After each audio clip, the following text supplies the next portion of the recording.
I've got this sweatshirt and I did this embroidery around it. I was happy with how it turned out, but then I've got just here an oil stain on it, and I've tried washing it out and it won't come out, and it's not that noticeable, but it stopped me wearing it because it's here. So I've got another sweatshirt and I'm going to try and piece them together, see if I can cut out this stain.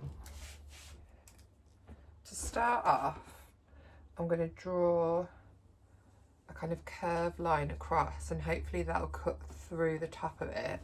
There'll be a little bit remaining, but once that's in the seam you won't notice. I'm going to start just under the armholes because I think to cut into the sleeves is going to make it much more complicated than it needs to be. So I'm just going to start under the sleeve here. I'm going to just draw in this freehand, and this is a friction pen, so it will iron out. This isn't a permanent line, so I don't think I've come high enough there to cut out the stain. I think I want to come lower here, so I think that looks kind of like a wonky corset, so I think maybe like that, so it kind of comes up here, around there, kind of through the stain, and then down across there.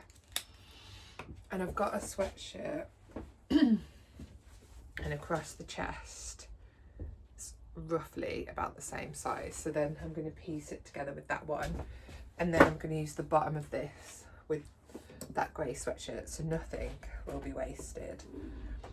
So here goes. I'm going to cut into it.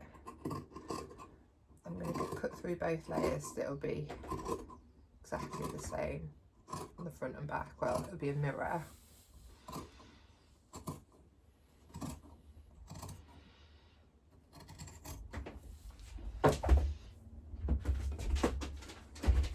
I'm just going to come from this side now, so I'm not twisting my arm in a weird shape. So I can only do this once, so I want it to be as neat as possible.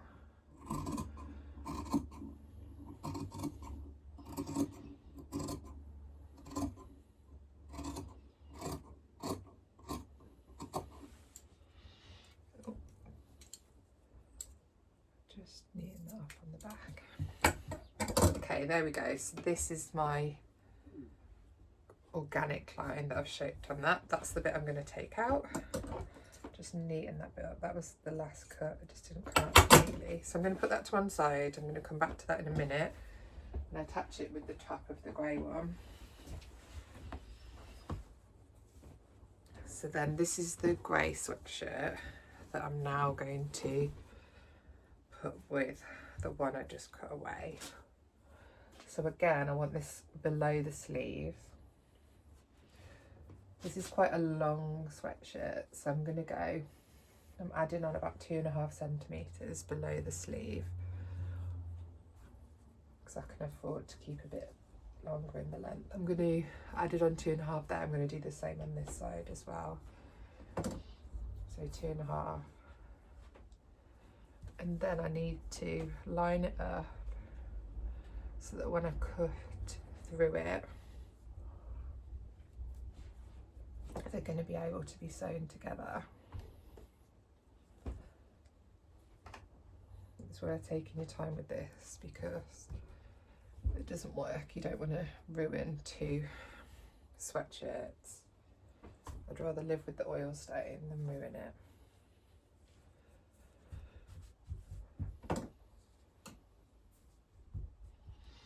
So just check. It's about 2.5 underneath the arm there. About 2.5 underneath the arm there. Smooth as I can get it there. Just tuck that bit up. Even though that's kind of ruched up, I know I cut the front and back in 2 layers, so if I cut this to mirror that, it should still come back together. So then I'm just going to hold it down and follow the line I just cut along.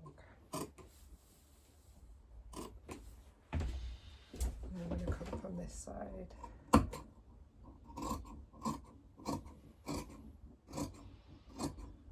Cut along here.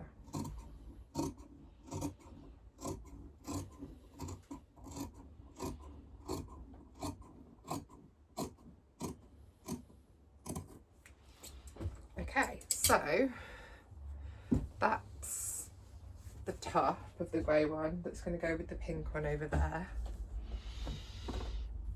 This should now come together, this one, so no more stain. So the next step is to pin this all together. If you're looking at this and thinking you can't possibly pin that together, it's two different shapes, you can mark on some notches just to make it a little bit easier for you, so that when you flip them right sides facing, you know where you're lining up. So if you kind of yin and yang them together like that, you do a little notch on this side, I'll put one on that side. Remember, this is friction pen, so it will iron out.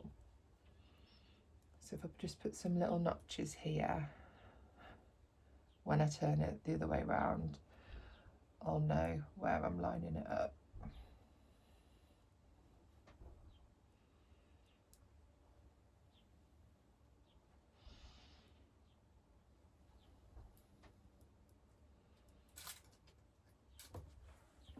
Okay, and then I'm going to turn this over, turn it over to the back, and then I'm going to do myself some lines on the back as well. So line up the side seam here.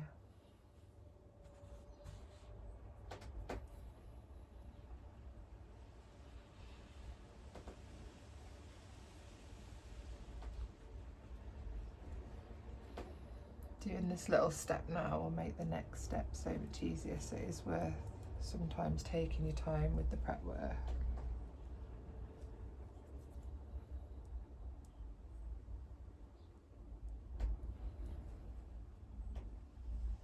So I can already tell that this is going to move quite a lot when I come to pin it, so it's important I know what I'm lining up with what. Okay, now to get to work pinning. Realising now it would have been helpful to mark the front and the back. Okay, so it must be that way around. So you're going to want to put it right sides facing and start off by lining up those notches.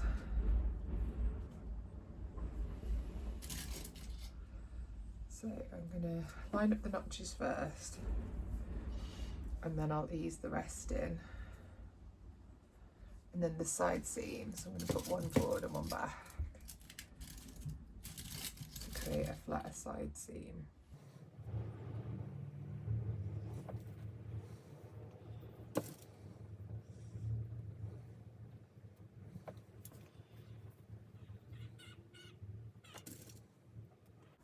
These notches will be really valuable, helping me line it all up together.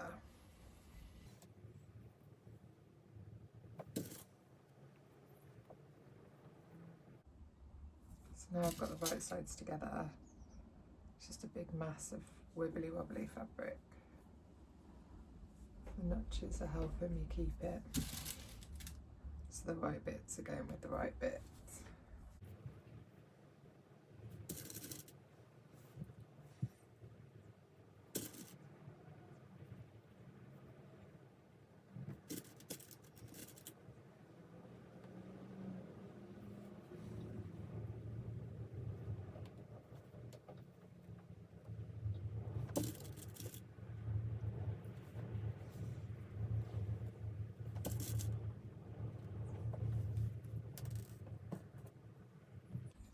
Okay, so I'm at the other side seam, so I'm going to push one forward and one back to create a really flat side seam and try and line them up as best I can. Now that all the notches are lined up, I'm just going to place some pins between them, just to kind of hold it all together, but I can do this knowing that it's all lined up using the notches.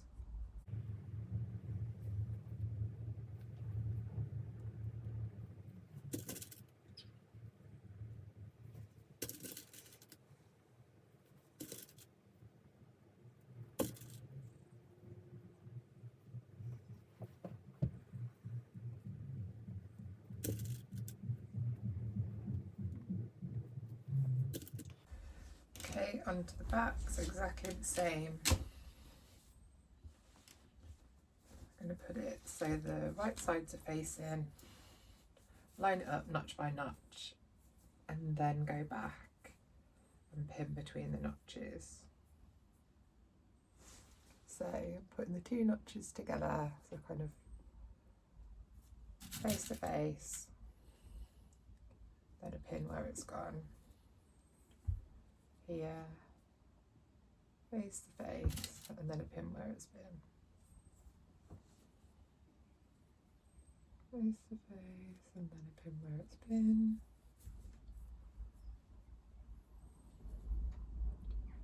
Face to face, and then a pin where it's been. If as you're doing this, there's bits that seem like they go together really nicely, and bits that seem a bit baggier, like there seems like there's quite a lot of extra fabric in that bit, just kind of trust the process, and then you're going to come back in a minute and you can ease it in using your pins. So don't worry too much if some bits feel bigger and smaller, it's because we're kind of doing a organic shape and they're both going in different directions, so it's not going to be like pinning two flat seams together.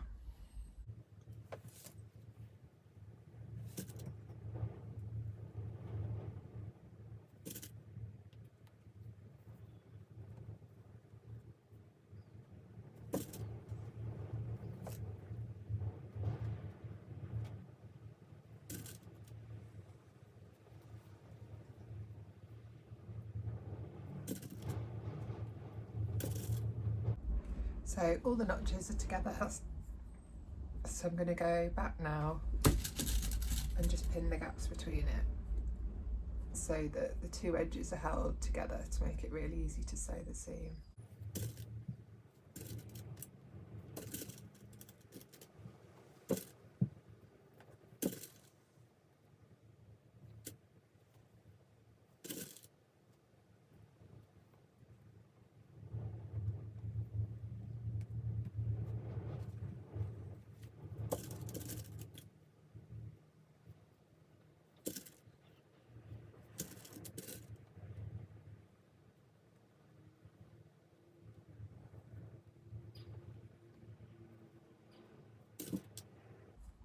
There we go, so it's pinned the entire way around.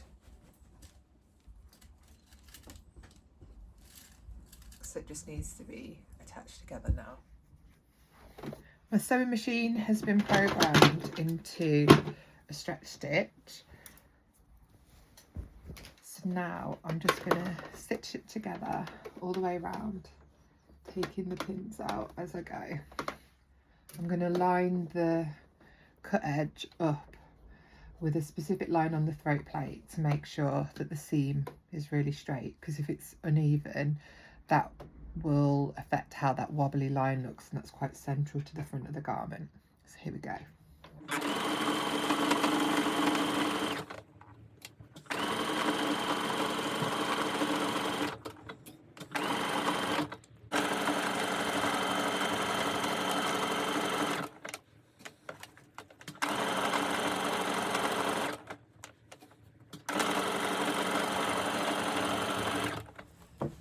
I've just gone all the way around and sewn it. I will overlock it because this sweatshirt is a loop back, so you can see that it hasn't kind of got the same texture on the back as this, and some of the yarns are coming out, do you see here? So I will want to overlock that, but before I do, I just want to see how it is looking. Okay, so far so good. Let's turn it out.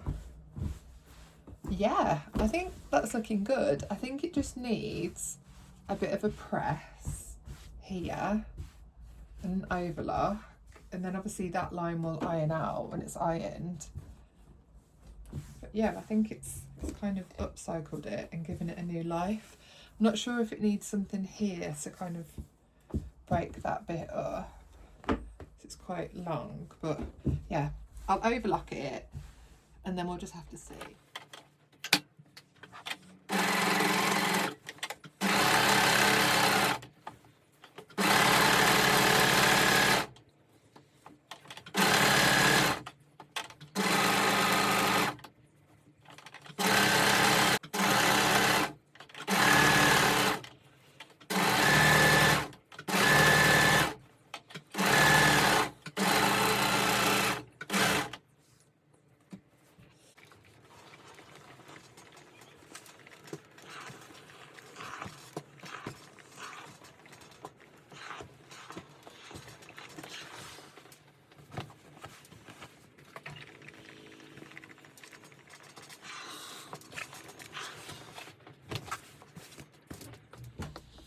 the seam's been pressed now and it's looking really neat.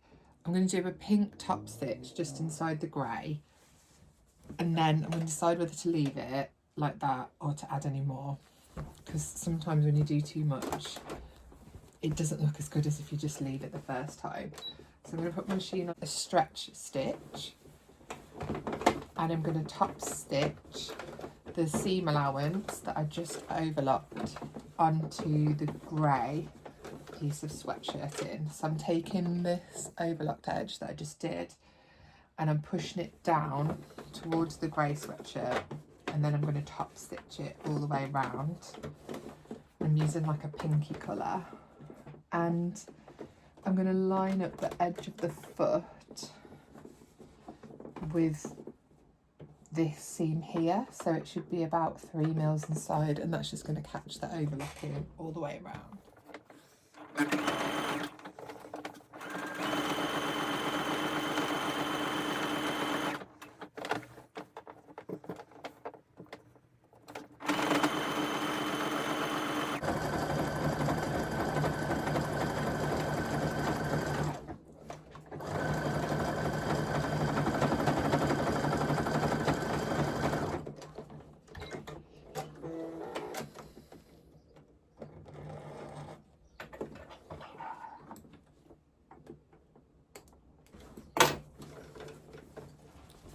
So I've top stitched all the way around, and I think it's just given it a really nice finish.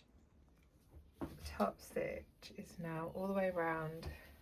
Use the edge of the foot, so it's 3 mils from the edge, and I think that is the detail that was missing. So I'm going to try it on later and see if it still needs something on the grey at the bottom, or if I'm happy with how. So this is the finished sweatshirt. So this is where I've upcycled and added in the extra panel. I know I said I wasn't sure about adding something here. I'm still not sure. So I'm thinking I'm just going to leave it blank. And then if I change my mind in the future, I can always add to it. But if I put something on now and then don't like it, then to try and pick it in anything, it might create holes. So I think I'm just going to leave it like this. I do really like it, and I think it's definitely breathed new life into it.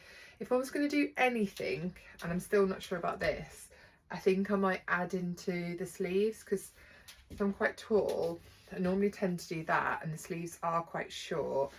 And now I've added to the length, I don't know if that kind of looks out of sync. So if I was going to do anything, I might add in something kind of along here. It'd have to be asymmetric to add to the arms, but overall really happy with it. Definitely keeping it how it is. Sometimes you need to stop when you're ahead and not add any more than you need to.